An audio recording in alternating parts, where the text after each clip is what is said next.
BA भाग द्वितीय में सामाजिक अनुसंधान पद्धति पुस्तक में हम साक्षात्कार विषय का अध्ययन कर रहे थे, जिसमें हमने साक्षात्कार लेने की प्रक्रिया या तकनीकी का अध्ययन प्रारंभ किया था। साक्षात्कार लेने की प्रक्रिया को हम 3 भागों में बांटते हैं। सबसे पहले साक्षात्कार की प्रारंभिक तैयारी करते हैं, फिर साक्षात्कार की प्रक्रिया को अपनाते हैं और उसके पश्चात साक्षात्कार का समापन व प्रतिवेदन लिखते हैं। कल हमने साक्षात्कार की प्रारंभिक तैयारी का अध्ययन किया और आज हम साक्षात्कार की प्रक्रिया का अध्ययन करेंगे। साक्षात्कार की जब प्रारंभिक तैयारी कर लेते हैं हम, तो उसके पश्चात जब सूचनादाता से संपर्क करते हैं तो साक्षात्कार की प्रक्रिया को अपनाते हैं। साक्षात्कार की प्रक्रिया में जो पद्धति अनुसंधानकर्ता अपनाता है वह सूचनादाता की बुद्धि, क्षमता, योग्यता एवं शैक्षिक स्तर पर निर्भर होती है। हम साक्षात्कार को संचालन करने के लिए निम्नलिखित बातों पर ध्यान देते हैं। सबसे पहले हम सूचनादाता से संपर्क करते हैं, जो कि हमारा सबसे पहला कार्य है। इसके लिए सूचनादाता से पूर्व निश्चित समय व स्थान पर संपर्क स्थापित करते हैं।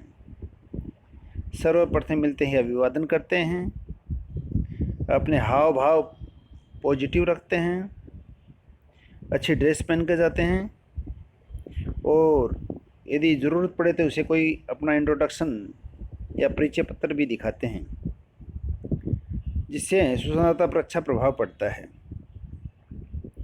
फिर हमें उसे अध्ययन का उद्देश्य बताना होता है। साक्षात्कारदाता को अपने अध्ययन का उद्देश्य बता देना चाहिए,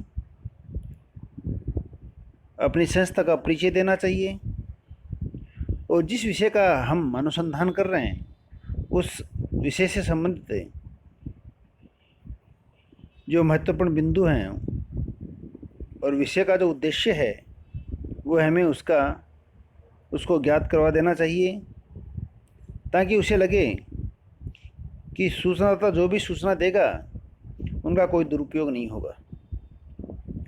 इसके पश्चात उद्देश्य बताने के पश्चात हम सूचनादाता से सहयोग की प्रार्थना करते हैं, जिसके अंतर्गत पहले हम उसकी प्रशंसा करते हैं।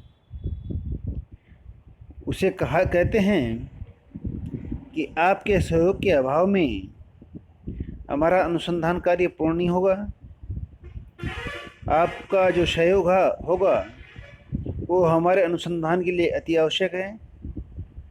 साथ ही हमें उसे विश्वास दिलाते हैं कि जो भी आप हमें सूचनाएं देंगे उन सब सूचनाओं को हम गुप्त रखेंगे और हमारा अध्ययन केवल विज्ञान को आगे बढ़ाना है, अतः हमें आप सहयोग दीजिए। इन सब बातों के पश्चात साक्षात्कारकर्ता एवं उत्तरदाता दोनों परस्पर वार्तालाप प्रारंभ करते हैं, जो कि विषय से संबंधित होती है, जिसमें विभिन्न प्रकार के प्रश्न पूछे जाते हैं।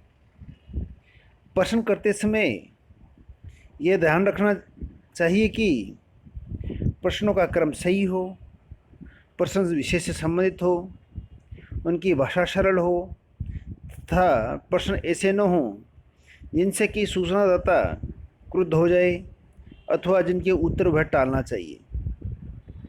कौन से प्रश्न कब पूछे जाएंगे वह समय और परिस्थिति के अनुसार होने चाहिए।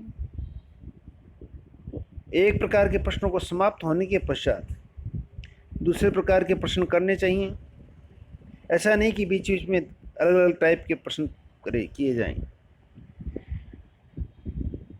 जब हम प्रश्न पूछते हैं तो हमारा अगला कर्तव्य होता है कि उन प्रश्नों को हम सहानुभूतिपूर्वक सुने साक्षात्कार में साक्षात्कारकर्ता को कम बोलना चाहिए और सूचना को धैर्य एवं सहानुभूति पूर्वक सुनना चाहिए।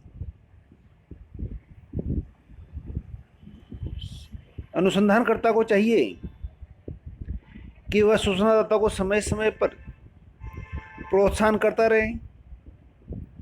यदि वह सूचना देते समय भटक जाता है या उसकी रुचि कम हो जाती है तो इसके लिए हमें उसका उत्साहवर्धन करना चाहिए तथा यदि वह कोई प्रश्न भूलता है बीच में तो उसे पुनः स्मृति देनी चाहिए। कई बार सूचनादाता से साक्षात्कारकर्ता ऐसे प्रश्न पूछता है जिससे सूचनादाता क्रोधित हो जाता है और हमारा जो साक्षात्कार है वो बीच में समाप्त करना पड़ता है हमें। इसके लिए अनुसंधानकर्ता को चाहिए कि जब वह उत्तरदाता से प्रश्न करता है तो ऐसे प्रश्न ना करें जिससे कि उत्तरदाता को क्रोध आए। अगला बिंदु है उचित व समय अनुसार प्रश्न। साक्षात्कार के समय यह बात भी ध्यान रखना चाहिए कि समय अनुसार उचित प्रश्न किए जाएं। प्रश्न सदैव जो विषय चल रहा है उसी से संबंधित होने चाहिए। अगला बिंदु साक्षात्कार लेते समय साक्षात्कार को नियंत्रण करना एवं प्राप्त सूचनाओं की विश्वसनीयता को ज्ञात करना भी आवश्यक है, क्योंकि कई बार सूचनादाता बोलते बोलते भावुकता में बहने लग जाता है और ऐसी बातें कहने लग जाता है जिनका अनुसंधान से कोई लेना देना नहीं।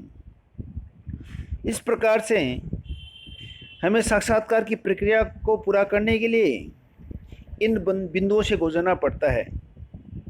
कल आगे के अध्याय में हम साक्षात्कार के समापन की प्रक्रिया का अध्ययन करेंगे। धन्यवाद।